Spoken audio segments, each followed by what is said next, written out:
Fala rapaziada, tudo de bom com vocês? Aqui é o Vitor do canal Black Rock TV para mais um vídeo. Agora para falar sobre o 7º dia do Eurobasket. Agora os jogos do dia 2 de setembro, dos grupos C e D. Tivemos bons jogos bem disputados e atuações boas, individuais. Principalmente a do Gershon Yabusele da França contra a Polônia.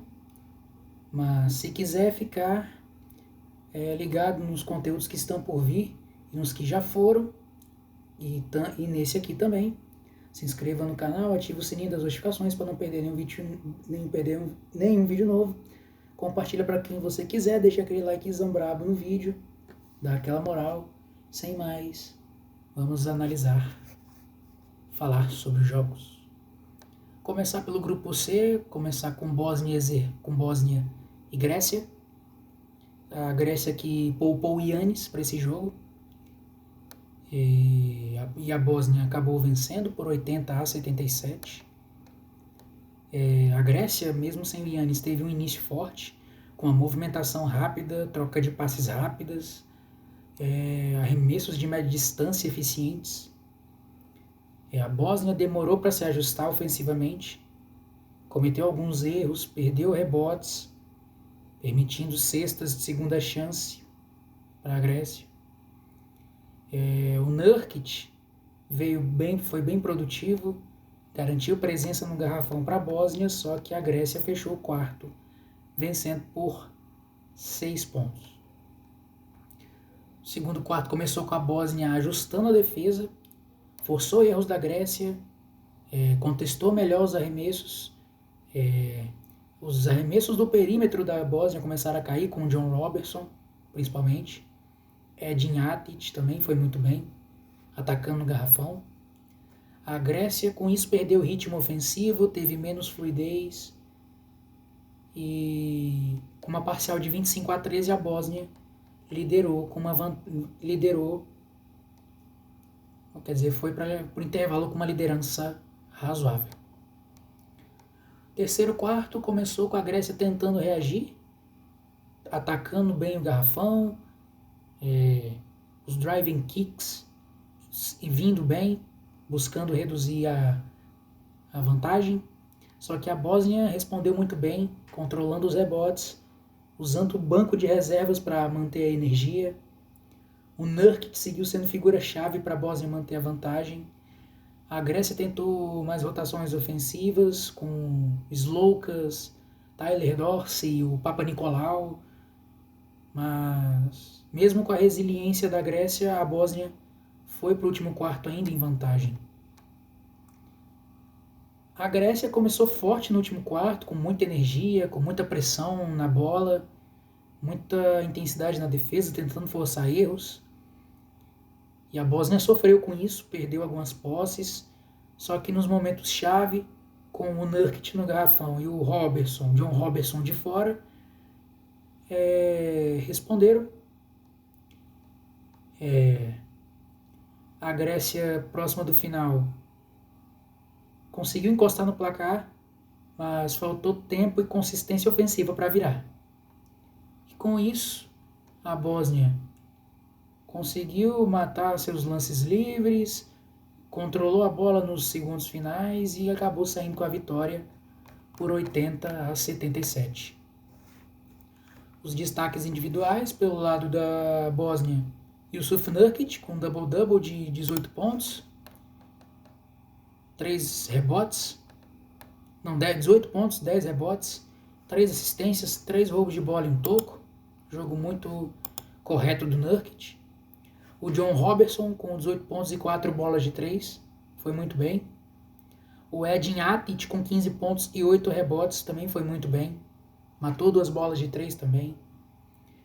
Pelo lado da Grécia, o Kostas Sloukas com 15 pontos e 8 assistências.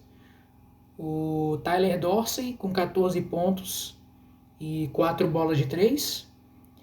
E o Papanikolaou com 11 pontos, 7 rebotes, 2 roubos de bola e um toco. mas que acabaram não sendo suficientes. Sentiram muita falta do Giannis, principalmente na defesa de garrafão. E com isso a Bósnia vence e encaminha muito bem a classificação para as quartas de final. Agora vamos para a Geórgia e Chipre, um dos jogos que não tinham tanta expectativa, mas o jogo até começou equilibrado, com a Geórgia buscando controlar o ritmo ofensivo.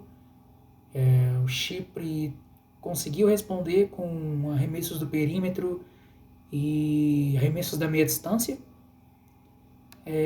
Só que a Geórgia tirou proveito dos rebotes ofensivos e de pontos em segunda chance.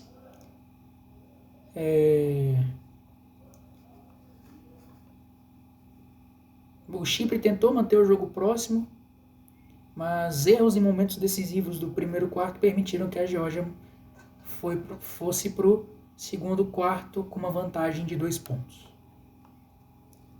Segundo quarto começou e a Geórgia aumentou bastante o ritmo ofensivo, boa movimentação de bola, boa eficiência nos arremessos da meia distância, com Schengelia principalmente. O Chipre sofreu muito com a marcação da Geórgia, com a pressão na bola, cometeu erros, teve falha de comunicação defensiva também.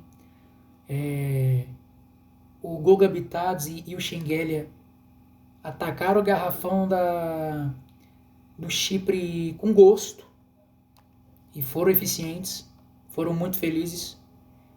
E no fim do segundo quarto, a Geórgia já liderava com folga, aproveitando o embalo ofensivo e o aproveitamento alto.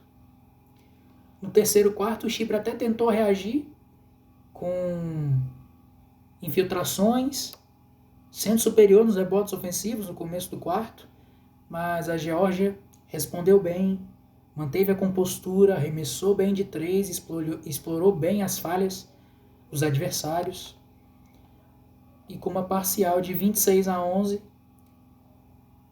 15, a Geórgia ampliou ainda mais a vantagem.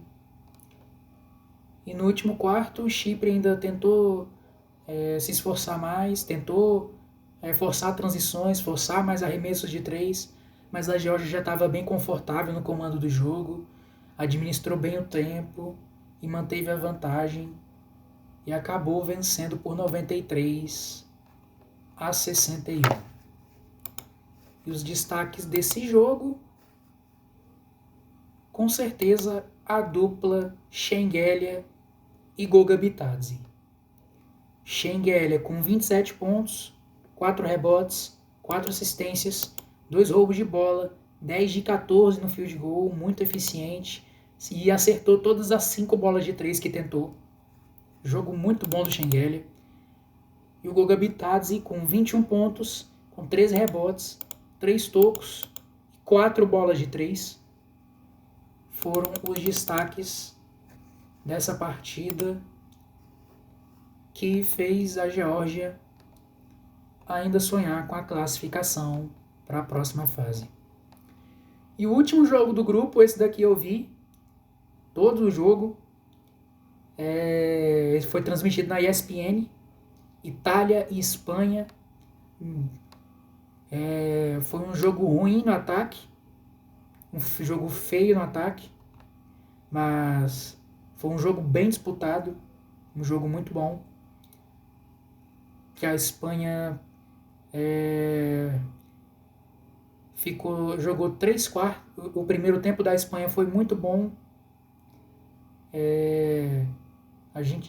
Eu achei que a Espanha ia sair com a vitória, mas os ajustes defensivos da Itália no segundo tempo fizeram total diferença. E a dupla Mohamed Diouf e Salihu Niang, que saíram do banco, foram cruciais para a Itália virar o jogo e sair com a vitória. O primeiro quarto começou com a Espanha com um ritmo mais forte, arremessando bem de 3. A defesa muito forte. Pra vocês terem uma ideia, a Itália só foi pontuar pela primeira vez nos 2 últimos minutos finais do quarto com o Salihu Niang. Só que aí no fim, nos 2 minutos finais, a Itália conseguiu responder com jogadas no garrafão, com o Diouf, com o Niang. Os rebotes ofensivos da Itália nesses 2 minutos finais foram cruciais para a Itália não estar aí perdendo de muito. Saiu perdendo de 8 para o segundo quarto. No segundo quarto, a Itália conseguiu se ajustar no ataque, teve mais paciência para trabalhar a bola, buscou pontos seguros, tanto na média distância, tanto com as infiltrações. O Mohamed Diouf foi muito bem no garrafão, aproveitando o espaço que a Espanha deixou.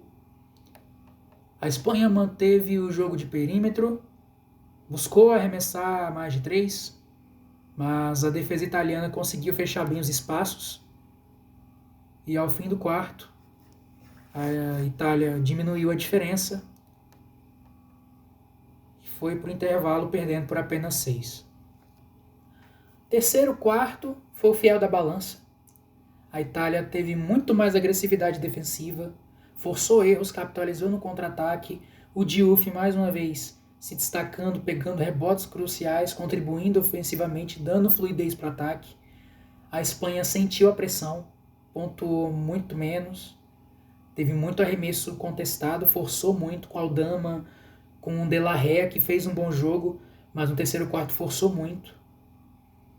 E assim a Itália assumiu a liderança e foi pro último quarto na frente. O último quarto foi muito disputado, com a Espanha tentando retomar o controle, com o Santi Aldama e o De La Rea tentando carregar o ataque. Só que a Itália se manteve calma, atacou muito bem o garrafão, foi muito para além dos lances livres, encheu o time da Espanha de faltas. Só que a Espanha tentou responder com arremessos de 3, tentou colocar mais pressão na bola, mas a Itália foi inteligente, continuou cavando faltas, continuou enchendo os espanhóis de faltas. Nos segundos finais, a Itália conseguiu segurar a vantagem, conseguiu controlar o relógio e conseguiu fechar o jogo vencendo por 67-63. Os destaques individuais, pelo lado da Itália, Mohamed Diouf, com 14 pontos, contribuindo muito bem no ataque, como eu disse, dando fluidez, 14 pontos, 8 rebotes, muito bem o Diouf. Saliu Niang, que jogador, jogou o melhor jogador da partida, na minha visão. 10 pontos, 10 rebotes, 2 tocos, defendeu um absurdo vindo do banco. Olho nesse moleque que o Cleveland draftou, e eu espero que ele tenha minutos, porque é tudo que o Cleveland precisa. Um ala versátil, defende bem, atlético, tudo que o Cleveland está precisando. Além dos arremessadores, de defensores, muito bons defensores. E ele foi crucial para a Itália conseguir virar a partida e sair com a vitória. Pelo lado da Espanha, Santi Aldama, com 19 pontos, 10 rebotes, 4 assistências, um roubo de bola e um toco. Foi muito bem o Santi Aldama. O Sérgio De La Rea, armador, foi muito bem também, com 15 pontos, 7 rebotes, um toco. 4 bolas de 3 para ele. Foi o melhor jogador da Espanha nesse jogo. E infelizmente não foi o suficiente para sair com a vitória. Eu vejo o De La Rea com potencial de NBA. Só não sei se ele vai conseguir...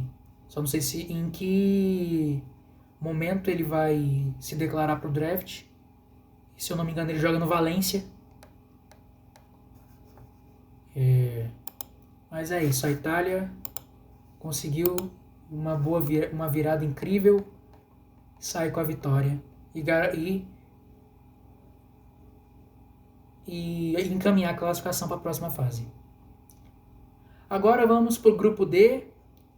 Tivemos bons jogos. Vamos começar com Israel e Bélgica, onde Israel sofreu para ganhar da Bélgica, mas conseguiu sair com a vitória. O primeiro quarto começou com Israel com muita energia, com arremessos rápidos, aproveitando as falhas iniciais da Bélgica. Deni Avdija sendo uma boa presença ofensiva, o Roman Sorkin contribuiu muito bem dentro do garrafão, pegando rebotes ofensivos. A Bélgica tentou responder com contra-ataques, tentando acelerar o jogo, arremessar de 3, mas a defesa de Israel foi muito sólida e assim Israel foi para o segundo quarto vencendo por 8, controlando muito bem o ritmo. O segundo quarto começou com a Bélgica tentando se ajustar ofensivamente, usando e abusando do pick and roll, mas aí Israel respondeu com boa movimentação, acelerou o jogo, manteve o controle do jogo. Avdija conseguiu achar espaços na defesa da Bélgica, matou bons arremessos, conseguiu distribuir o jogo. A Bélgica conseguiu diminuir um pouco a diferença, mas ainda assim Israel foi para o intervalo com uma liderança confortável. O terceiro quarto, a Bélgica começou mais agressiva, principalmente na defesa, forçando turnovers, forçando erros de Israel. Só que o Roman Sorkin e o Ian Madar controlaram o ritmo do ataque de Israel, conseguiram responder, só que a Bélgica conseguiu uma boa sequência no ataque, capitalizou nos rebotes ofensivos e pontos de segunda chance. O jogo se manteve equilibrado, mas Israel continuou na liderança. O último quarto começou com a Bélgica muito forte, reduzindo a vantagem de Israel logo nos primeiros minutos, pressionando no ataque. A Israel sentiu nos primeiros minutos, só que aí Deni Avdija comandou o ataque, botou a bola embaixo do braço e decidiu. O Ian Madar foi muito bem também, o Roman Sorkin contribuiu muito bem nos rebotes e atacando o garrafão. O Leconte da Bélgica foi muito produtivo nesse quarto, comandou o ataque da Bélgica, que pressionou até o fim, mas não conseguiu completar a virada, e assim Israel venceu por 92-89. Os destaques individuais, pelo lado da Bélgica, Deni Avdija, com 22 pontos, comandou o ataque de Israel, botou a bola embaixo do braço, e quando a Bélgica ensaiou a reação e encostou no placar, foi ele que pegou a bola e botou embaixo do braço e decidiu. Roman Sorkin foi muito bem, com 18 pontos, 5 rebotes, muitos rebotes ofensivos, 6 de 9 no field goal. Foi muito bem. Pelo lado da Bélgica, dá para destacar o Manu Leconte, com 15 pontos, mas que não foram suficientes para a Bélgica completar a virada, e assim Israel vence mais uma.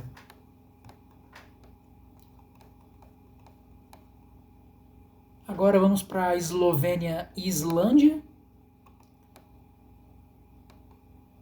O primeiro quarto desse jogo começou bem equilibrado. A Islândia segurou bem os ataques da Eslovênia e converteu bem os arremessos da meia distância. Aproveitou que o Luka Doncic começou muito mal o jogo. Teve muita dificuldade nos arremessos, principalmente no perímetro. Só que a Eslovênia capitalizou nos rebotes ofensivos, acelerou o jogo e passou à frente. Hermansson e o Gudmundsson, pelo lado da Islândia, foram muito bem no perímetro, mataram bons arremessos e cortaram bem a diferença. E a Eslovênia foi com uma vantagem leve para o segundo quarto, vencendo por apenas 1 ponto. Segundo quarto começou com a Islândia tentando se impor no jogo de perímetro, tentou variar, mas variou bem as jogadas para manter a pressão em cima da Eslovênia. Só que a Eslovênia respondeu, mesmo com uma eficiência muito oscilante, principalmente do Luka, mas conseguiu responder. O jogo foi muito disputado, teve erros de ambos os lados. A Islândia continuou arremessando de 3, mas errou alguns arremessos livres, que fizeram muita diferença, tentando tentando estancar a sangria dos rebotes ofensivos da Eslovênia no caso. Só que a Islândia conseguiu se manter no jogo e o primeiro tempo terminou com a Eslovênia vencendo por apenas 1 ponto. No terceiro quarto, a Eslovênia já tomou controle do jogo, o Luka voltou mais agressivo, anotou 10 pontos no quarto, meteu 2 bolas de 3 seguidas que fez a Eslovênia alargar a vantagem. A Islândia sentiu a pressão e com isso a Eslovênia não teve dificuldade para se ajustar na defesa, cortou as linhas de passe, dominou os rebotes, principalmente os ofensivos, e capitalizou nos pontos de segunda chance. E com uma parcial de 24-11 foi para o último período vencendo por 14 de vantagem. O último quarto começou com a Islândia tentando reagir, forçou muitas bolas de 3, tentando diminuir a vantagem de qualquer jeito. Só que aí o Luka manteve a calma para a Eslovênia, atacou bem o garrafão, gastou relógio.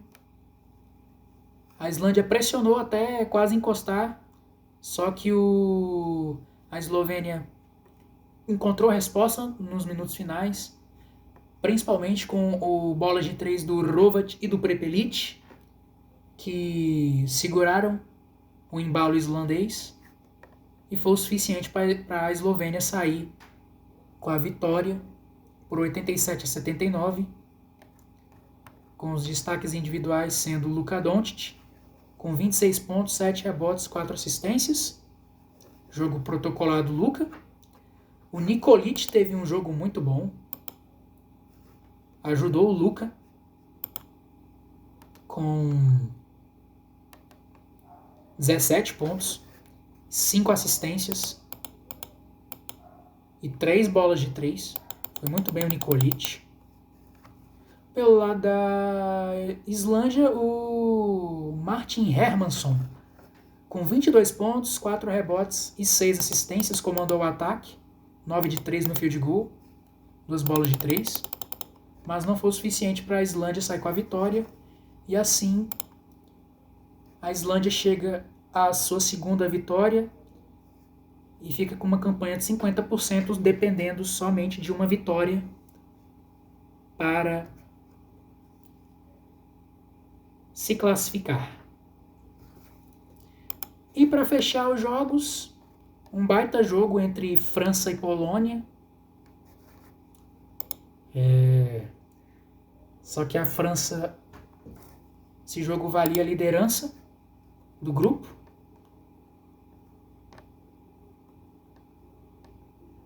E a França acabou vencendo com um baita jogo do Yabusele.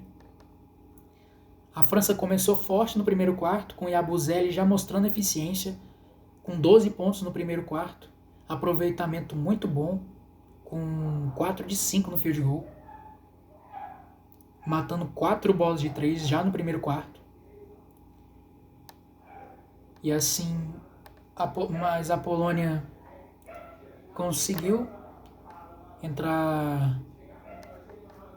equilibrar as ações, com Jordan Lloyd, com Ponitka sendo produtivos, e o primeiro quarto terminou com a França vencendo por apenas 3.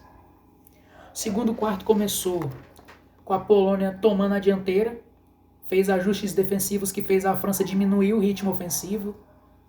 Jordan Lloyd e o Ponitka foram muito bem mais uma vez, comandaram o ataque da Polônia e fizeram a Polônia ir para o intervalo à frente. No terceiro quarto, a França reagiu fortemente. O Yabusele foi muito bem mais uma vez, com uma sequência de de ataques no garrafão. O Yabusele comandou o ataque da França no terceiro quarto. Meteu-lhe uma rebodanque que desencadeou uma sequência de 27-8 para a França, que fez a França abrir vantagem e voltar à liderança. Foi para o último quarto vencendo.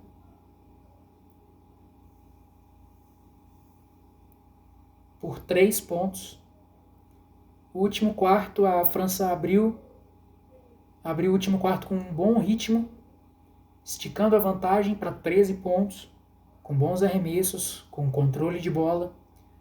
A Polônia tentou reagir nos minutos finais, chegou a reduzir a vantagem para 4, com Ponitka, com Jordan Lloyd, mas faltando 9 segundos para acabar o jogo, o Elio Kobo, que foi muito bem no jogo, matou uma bola de 3 que acabou com a reação da Polônia e garantiu a vitória para os franceses.